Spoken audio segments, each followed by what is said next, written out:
Dengue રોગ વિશે સંપૂર્ણ જાણકારી। નમસ્કાર મિત્રો, આપનું સ્વાગત છે અમારી યુટ્યુબ ચેનલ આમ વિથ CHO પર। આજના વિડીયોમાં આપણે વાત કરવા જઈ રહ્યા છીએ એક એવા રોગ વિશે જે મચ્છર દ્વારા ફેલાય છે અને જેના કારણે દર વર્ષે લાખો લોકો બીમાર પડે છે અને ઘણા કેસમાં દર્દીની હાલત ગંભીર પણ બની જાય છે।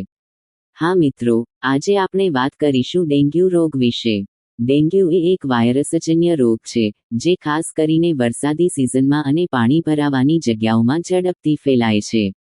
આ રોગને બ્રેકબોન ફીવર તરીકે પણ ઓળખવામાં આવે છે કારણ કે તેમાં શરીરમાં એટલો ભારે દુખાવો થાય છે કે જાણે હાડકાં તૂટી ગયા હોય એવી પીડા અનુભવી શકાય। તો ચાલો મિત્રો, આજે આપણે આ વિડીયોમાં ડેન્ગ્યુ વિશે સંપૂર્ણ જાણકારી મેળવીએ। ડેન્ગ્યુ શું છે? તે કેવી રીતે ફેલાય છે? તેના લક્ષણો શું છે? તેનું નિદાન અને સારવાર કેવી રીતે થાય છે? ઘરમાં આપણે કયા ઉપાયો કરી શકીએ? અને સૌથી મહત્વપૂર્ણ, ડેન્ગ્યુથી કેવી રીતે બચી શકાય? આ આખું વિડીયો અંત સુધી જોતા રહેજો, કારણ કે આજે આપણે આપતી માહિતી તમારા માટે અને તમારા પરિવાર માટે જીવનદાયી સાબિત થઈ શકે છે। ડેન્ગ્યુ શું છે? ડેન્ગ્યુ એ એક વાયરસજન્ય રોગ છે જે એઇડ્સ એજિપ્ટી નામના મચ્છર દ્વારા ફેલાય છે। આ મચ્છર મુખ્યત્વે દિવસના સમયે કાટ લે છે, ખાસ કરીને સવારના 8 વાગ્યાથી સાંજના 5 વાગ્યા સુધી। ડેન્ગ્યુના વાયરસના 4 મુખ્ય પ્રકાર હોય છે: ડેન 1, ડેન 2, ડેન 3, ડેન 4। જો કોઈ વ્યક્તિને ડેન્ગ્યુનો એક પ્રકારનો ચેપ થઈ ગયો હોય તો તેના શરીરમાં થોડીક રોગપ્રતિકારક શક્તિ ઇમ્યુનિટી વિકસે છે। પરંતુ જો ફરીથી તેને બીજો પ્રકારનો ડેન્ગ્યુ વાયરસ થાય તો તેના કારણે બીમારી વધુ ગંભીર સ્વરૂપ ધારણ કરી શકે છે। ડેન્ગ્યુ કેવી રીતે ફેલાય છે? ડેન્ગ્યુનો ચેપ સીધો માણસથી માણસમાં નથી ફેલાતો, તે એઇડ્સ એજિપ્ટી મચ્છર દ્વારા ફેલાય છે। પ્રક્રિયા આ રીતે થાય છે: 1.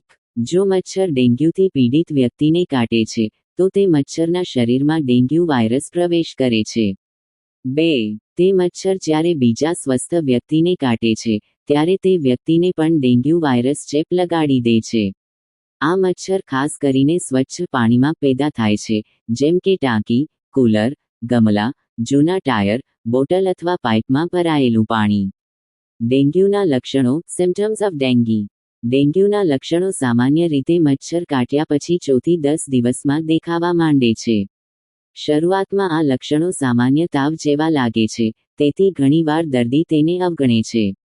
ડેન્ગ્યુના મુખ્ય લક્ષણો: ઊંચો તાવ 104 ડિગ્રી ફેરનહીટ સુધી, શરીરના સાંધા અને સ્નાયુઓમાં ભારે દુખાવો, માથાનો કડક દુખાવો, આંખોની પાછળ દુખાવો, ચક્કર આવવા, થાક લાગવો, ચામડી પર લાલ ચકામા રેશ દેખાવા, ઉલટી, માથાકૂટ, ભૂખ ન લાગવી।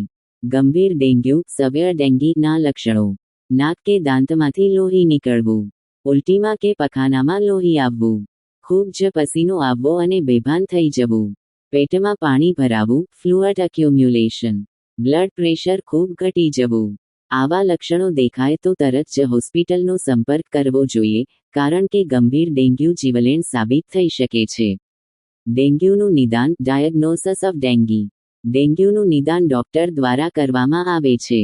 તે માટે કેટલીક ખાસ લોહીની તપાસ કરવામાં આવે છે, જેમ કે NSA એન્ટીજન ટેસ્ટ, IgM અને IgG antibody test, CBC test, જેનાથી પ્લેટલેટ કાઉન્ટની જાણકારી મળે છે। ડેન્ગ્યુમાં પ્લેટલેટ કાઉન્ટ ઘટી જાય છે। સામાન્ય રીતે માણસમાં 1.5 લાખથી 4.5 લાખ સુધી પ્લેટલેટ હોય છે, પરંતુ ડેન્ગ્યુમાં તે ઝડપથી ઘટવા માંડે છે। ડેન્ગ્યુની સારવાર, ટ્રીટમેન્ટ ઓફ ડેન્ગી। હાલમાં ડેન્ગ્યુ માટે કોઈ ખાસ એન્ટીવાયરલ દવા ઉપલબ્ધ નથી। સારવાર મુખ્યત્વે લક્ષણો અનુસાર સિમ્પ્ટમેટિક ટ્રીટમેન્ટ કરવામાં આવે છે। ડેન્ગ્યુની સારવાર। ડેન્ગ્યુની સારવારમાં ધ્યાન આપવાનું: તારક ચિહ્ન, દર્દીને પૂરતી આરામ આપવો, તારક ચિહ્ન પાણી, રસ, નારિયેળ પાણી, સૂપ વગેરે વધુ પીવડાવવું, તાવ માટે પેરાસિટામોલ આપવી, પરંતુ એસ્પિરિન કે આઇબુપ્રોફેન જેવી દવાઓ આપવી, કારણ કે તે લોહી પાતળું કરે છે અને બ્લીડિંગનો ખતરો વધારી શકે છે। તારક ચિહ્ન ડોક્ટર સૂચન મુજબ પ્લેટલેટ ખૂબ ઘટી જાય તો હોસ્પિટલમાં દાખલ કરવું પડે। ડેન્ગ્યુમાં ઘરેલું ઉપાય, હોમ રેમેડીઝ ફોર ડેન્ગી। ડેન્ગ્યુમાં ઘરગથ્થુ ઉપાય ખૂબ મદદરૂપ બની શકે છે, પરંતુ તે ડોક્ટર સલાહની સાથે જ કરવા જોઈએ। લોકપ્રિય ઘરેલું ઉપાય 1. પપૈયાના પાનનો રસ પ્લેટલેટ વધારવામાં મદદરૂપ માનવામાં આવે છે. 2. ગિલોય અમૃત બેલ રોગપ્રતિકારક શક્તિ વધારવામાં મદદ કરે છે. 3. તુલસીનું કઢી તાવમાં રાહત આપે છે. 4. દાડમનો રસ લોહીની અછત પૂરી કરવામાં મદદ કરે છે. 5. નારંગીનો રસ વિટામિન સી પૂરી પાડી શરીરની શક્તિ વધારે છે. ડેન્ગ્યુથી બચાવ prevention of dengue. Prevention is better than cure. ડેન્ગ્યુથી બચાવ કરવો સૌથી મહત્વપૂર્ણ છે. ડેન્ગ્યુથી બચવા માટેના ઉપાયો. તારક ચિહ્ન મચ્છરના કાટથી બચો, પૂરા હાથના કપડાં પહેરો. તારક ચિહ્ન ઘરમાં અને આસપાસ પાણી ભરાવું ન દો. તારક ચિહ્ન કુલર, ટાંકી, ગમલા, બાલટી દર અઠવાડિયે સાફ કરો. તારક ચિહ્ન મચ્છરદાની, મચ્છરદૂર repellent નો ઉપયોગ કરો. તારક ચિહ્ન વરસાદી સિઝનમાં ખાસ સાવચેતી રાખો. મહત્વપૂર્ણ સૂચનો ઇમ્પોર્ટન્ટ નોટ્સ.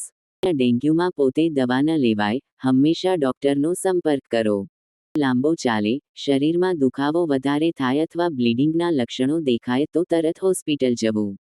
બાળકો અને વૃદ્ધોને ખાસ ધ્યાન રાખવું જરૂરી છે. છતાં જાળવવી એ જ ડેન્ગ્યુથી બચવાનો સૌથી મોટો ઉપાય છે. તો મિત્રો, આ હતી ડેન્ગ્યુ રોગ વિશે સંપૂર્ણ માહિતી. આપણે જાણ્યું કે ડેન્ગ્યુ એક ખતરનાક પરંતુ ટાળી શકાય એવો રોગ છે. જો સમયસર નિદાન થાય, યોગ્ય સારવાર મળે અને આપણે સાવચેતી રાખીએ તો આ રોગને હરાવી શકાય છે. જો તમને આ વિડિયો ઉપયોગી લાગ્યો હોય તો તેને વધુમાં વધુ લોકો સુધી શેર કરો, જેથી સમાજમાં જાગૃતિ ફેલાય અને વધુ લોકો ડેન્ગ્યુથી બચી શકે. ચેનલને સબસ્ક્રાઇબ કરવાનું અને બેલ આઇકન દબાવવાનું ભૂલશો નહીં.